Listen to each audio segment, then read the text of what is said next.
선생님, 이 파이를 친구들과 공평하게 나누어 먹고 싶어요. 어떻게 하면 돼요? 그래? 맛있겠네. 그러면 우선 2등분을 해보는 것은 어때? 2등분요? 2등분을 하려면, 이렇게 자르면 되지 않을까요? 어떻게 자르려는 거지? 대충 절반 정도를 자르면 되지요? 그러면 우리 4등분을 생각해볼까? 그것도 이렇게 자를 수 있어요. 이렇게 자를 때 어떤 특징이 있을 것 같은데 어떻게 생각하니? 모두 가장 길게 자를 때 공평하게 나눌 수 있게 될 것 같아요. 원을 가로지르는 가장 긴 선분이란 말이지? 중요한 개념을 발견한 것 같은데 원에서 무엇이라고 부르지? 아하, 기름이요. 맞아, 기름이야. 기름 위로 잘라야 가장 공평하게 2등분을 할 수 있겠지. 선생님, 그런데 이 파이처럼 한 원에서 지름은 하나의 값으로 정해져 있죠? 그렇지. 원 위에 2점을 이은 선분 중 가장 긴 선분이니까. 그러면 원과 이 지름과는 어떤 특별한 관계가 있지 않을까? 맞다. 생각나요. 역시 우리 다솜이는 수학적으로 생각할 줄 아는구나. 무엇인지 얘기해볼래? 파이요. 3.141592. 이렇게 끝나지 않는 값이요.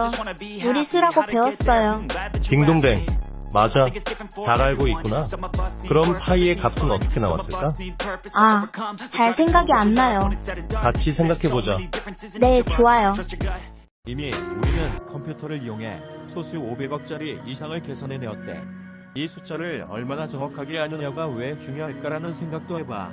이 숫자는 왜 어떻게 만들어졌을까?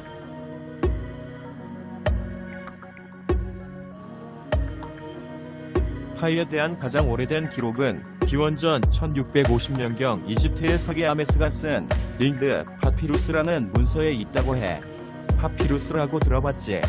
요즘의 종이와 같이 고대 이집트 시대에 각종 문서를 기록할 때 사용했던 거야. 견습 서기들이 배워야 할 문제를 파피루스에 정리했다고 해. 그 문서에서 아메스는 이렇게 말했대. 지름의 9분의 1을 잘라내고 나머지로 정사각형을 만들면 정사각형의 넓이는 원의 넓이와 같아진다. 이렇게 계산하면 우리가 아는 것처럼 원의 넓이는 파이 r제곱이니까 파이 r제곱은 9분의 8 곱하기 r의 전체 제곱이 되는 것이니까 파이의 값은 81분의 256. 이것을 계산하면 3.16049를 의미했겠지. 실제 우리가 아는 파이의 값인 3.14192. 의 값과 많이 감짝하다고 할 수 있지.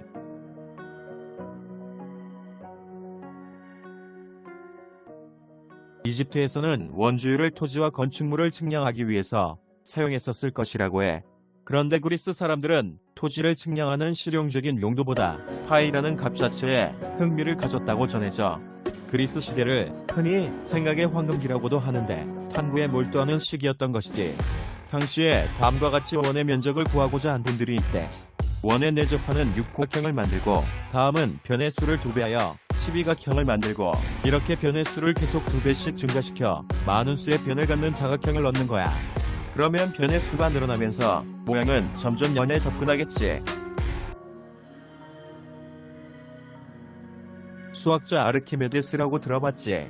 유레카를 외치셨던 분, 모든 시대를 통틀어 가장 위대한 수학자 3사람 중 한 명이라고 해. 이분은 정 96각형을 이용해서 원에 외접하는 다각형의 둘레의 길이와 내접하는 다각형의 둘레의 길이 사이에 끼어있는 원의 둘레의 길이를 추정하신 거야. 우선 외접하는 정 96각형에 관한 정보를 가지고 파이의 값의 범위를 얻었는데 소수 셋째 자리까지, 즉 3.14까지 정확한 값을 얻었다고 해. 그 이후에도 이와 같은 방법으로 변의 수가 320억이 넘는 다각형을 이용하여 파이의 값을 수년간 계산하고 결국 35자리까지 발견한 사람이 있는데 독일의 루돌프 반 콜렌이란 분이야. 묘비에 그 결과까지 새겨 넣었다고 전해져. 그러나 이렇게 힘든 계산은 1600년대가 되면서 효율적인 계산에 관심을 갖게 되었고 여러 방법을 거쳐 이후에 뉴턴, 오일러 등이 발견한 방법으로 매우 획기적으로 계산할 수 있게 돼. 이후에 컴퓨터가 출현하면서 파이를 계산하는 방법과 속도는 엄청 빠르게 되지. 그 밖에 파이를 포함하는 역사적인 이야기를 찾아보는 것도 흥미로울 것 같아. 파이의 기호가 유와 닮아서 유라고 쓰는 친구들도 있을 텐데 다른 기호지요. 파이는 그리스 알파벳의 16번째 문자예요. 그런데 놀랍게도 기호 파이를 사용한 것이 그렇게 오래되지 않았다는 점이야. 기호 파이를 현대적 의미로 널리 사용하게 된 것은 최근 250년 동안의 일이지. 파이 기호를 가장 먼저 사용한 예는 1652년 윌리엄 오트레드라는 사람이었다고 해. 원둘레의 지름에 대한 비를 델타분의 파이로 정의하였는데 원둘레의 지름에 대한 비가 파이인 것을 생각하면 이때의 파이 기호는 지금의 파이라는 의미와 조금 다르지.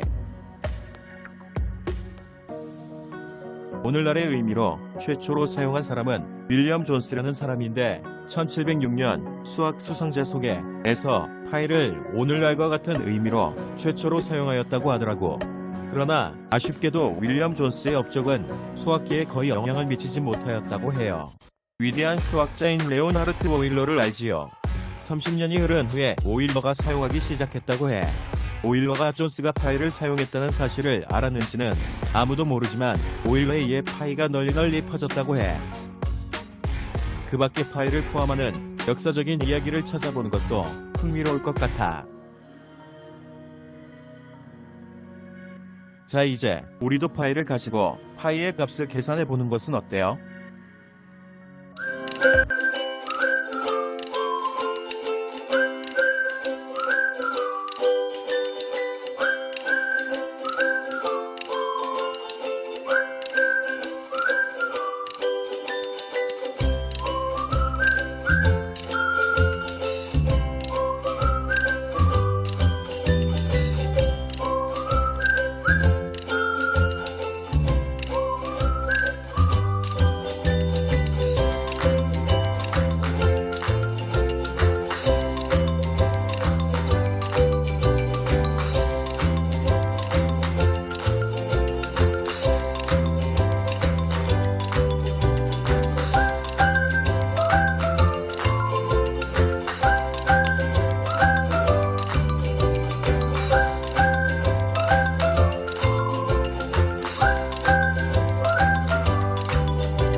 선생님, 원주율이 얼마인지 직접 측정해서 계산해보았더니 신기했어요.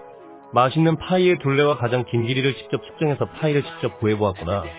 맛있는 것도 먹고 원주율을 추정해봤는데 3.14에 가까운 값이 나와서 신기했어요. 기회가 된다면 소수점 셋째 자리, 넷째 자리까지도 직접 계산해보고 싶다는 생각이 들었어요. 다솜이가 원주율을 추정하는 방법을 익히고 원주율의 의미를 좀 더 깊이 있게 생각할 수 있는 계기가 된 것 같아 기쁘구나. 다음 기회에 소수점 셋째 자리 이하의 수까지 계산해봤으면 좋겠구나. 네, 선생님. 다음에 꼭 계산해볼게요. 오늘 파이도 먹으면서 재미도 있고 유익한 하루였어요. 감사합니다.